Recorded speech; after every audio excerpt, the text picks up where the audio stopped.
Joining me now from our studios in Cape Town is Professor John Webb. He is from the Department of Mathematics at the University of Cape Town. And we also have Debbie Schafer, Minister of Education in the Western Cape. Let me begin with you, MEC. I mean, we saw the story in the Sunday Times. We all have to acknowledge that. But we also saw the conversation that is broken out around it and various people talking about various things. I wanted to get initially first your overall thoughts on some of the suggestions that have been made in that report. Of course, it has not yet been adopted, but what do you think of the proposals that are being made there?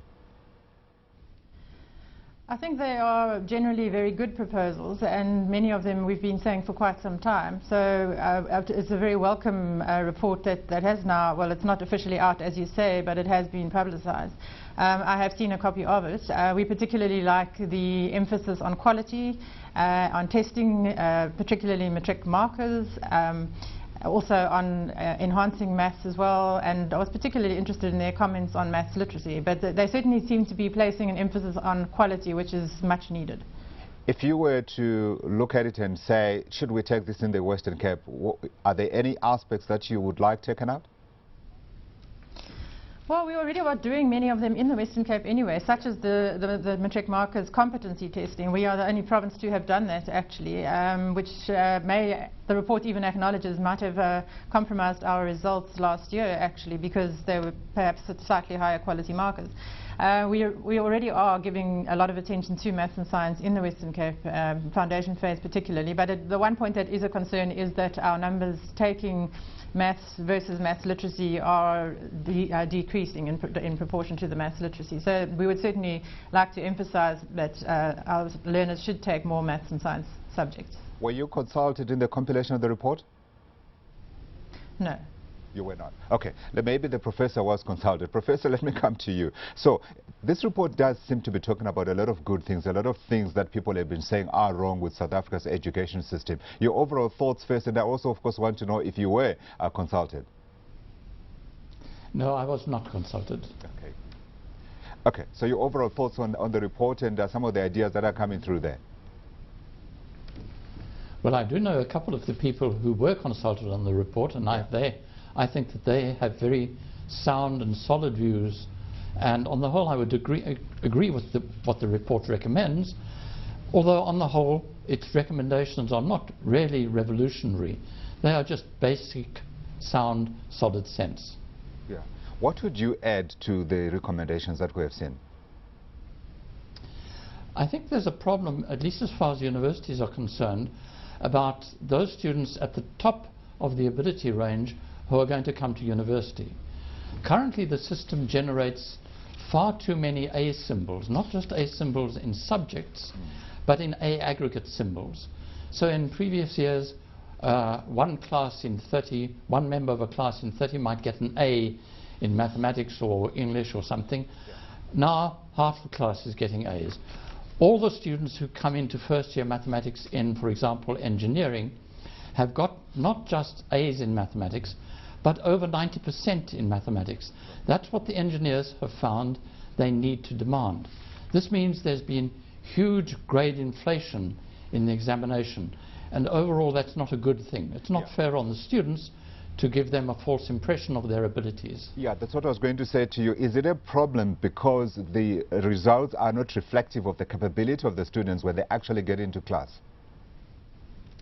That is the problem, yes, because we can't even tell with an A symbol whether that student is going to make it or not. I mean, see, where would the problem lie with this? Is it just the inflation that the professor is talking about, or it's a systemic issue here where perhaps we go back to the issue of the quality of the markers themselves as well? Yes, I do think that is the crux of the problem. It's the fact that they're obtaining those marks on the exams is indicative, in my view, of the fact that the quality is not where it should be. And that is where the importance of testing comes in, which is another initiative we have in the Western Cape. We have expanded our testing in grades 3, 6 and 9 for both literacy and numeracy. And our tests are different to the annual national assessments which are done by national government in that they are benchmarked at an international quality. And I think that's what we need to do. We need to ensure that the results we get on the internationally benchmarked tests are in line with international standards, and that I think is where we're falling short. So what would you suggest to this reform team? I would imagine now that they've made their recommendations to the minister, they will come back perhaps for more consultations with the individual provinces. I would recommend that they improve the. We go with the annual national assessments, but we aren't satisfied that the quality of those tests are up to scratch, and we would recommend that they improve those in line with our grade 3, 6 and 9 systemic tests, internationally benchmark the tests, and then use the results of those tests to see where the weaknesses are and put concentrated efforts and interventions into those areas. Yeah. I would also go very strongly with holding principals accountable, which we also do already, and it does appear that the National Minister is moving towards doing that. Is holding the principals accountable directly for improvements in their schools, setting targets and monitoring their performance on an ongoing basis. Yeah, which is the start of tackling another bigger problem, isn't it? The unions and their role in education, and also their attitude to being held accountable in terms of their members. It has been a problem. Fortunately, in the Western Cape, it hasn't been too bad. We have a number of unions in the Western Cape, and obviously they have an important role to play, and we would really like to work with them in ensuring that we increase and improve the quality of education. But yes, I know they certainly have stood in the way of some important reforms, and I have to wonder why, because I would imagine it's in all of our interests to ensure that the education in our country is improved. As a policymaker, what do you think is the best way of approaching this? Should we go back to the Margaret Thatcher tactics of the 1980s, or do we sit down around a table with them and try and see if we can find consensus? It's always better to find consensus if possible. I think it brings people more on board and makes everyone buy into the process as a team effort. It is really a team effort, and I would prefer that approach. It would appear in some provinces that may not be possible, in which case we would have to take a harder line. But obviously consensus and working together is always the best option. Absolutely. Professor, let's talk about the other issue which was raised in these proposals, the issue of raising maths and science standards. I want to understand first just why South Africa is behind. It doesn't seem to make sense to me, particularly that the fact that you had some schools actually being allowed to drop maths as a subject.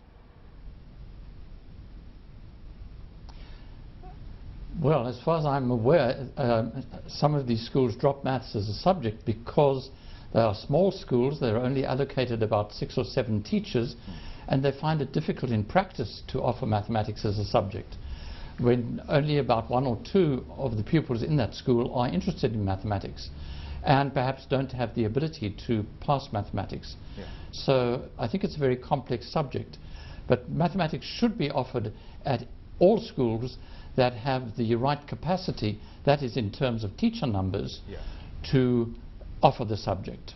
So where does the solution lie? Is it training more maths teachers and also just going back to the schools and saying to them, whichever way you like it, you're going to have to take the maths and science?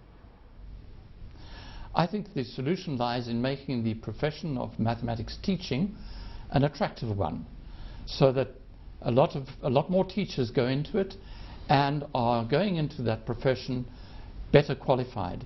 And the way to do that is to make mathematics interesting and stimulating to teach. And that means, frankly, going beyond the school curriculum, which is quite narrow. There are many ways of going beyond the school curriculum to make mathematics fascinating, interesting, and worth pursuing as a career. And those options, such as mathematics competitions or science expos and a range of activities outside the curriculum, those activities are very important, and they will make the subject more interesting to the pupils, more interesting to their parents, and that's also important, and to the teachers. Absolutely, Professor. Good luck with that one. I know I struggled initially with maths, though in my later years I broke into it and I was able to understand it. It's not an easy subject at all. Let's talk just very quickly before we leave the whole issue around the 30% mark for matrics. These reforms are suggesting a change in direction. Do you concur, and where should we take it? I am hearing 40%. I'm thinking, why would I want something like 40%? I want 50%. Well, certainly at 40%, that means they don't know 60% of the subject. So this is an issue that really we haven't been too concerned about at university, because we're only taking them from 70 or 80% upwards, even for entry into non-mathematical areas like the humanities. A decent pass in mathematics is regarded as a good benchmark of basic academic ability. So whether it's 30% or 40% doesn't seem to make much difference to me. It's still a very poor benchmark. Absolutely. This is a discussion that will go on for years to come. I have to say thank you to Professor John Webb, Department of Mathematics at UCT, and Debbie Schafer, Minister of Education in the Western Cape.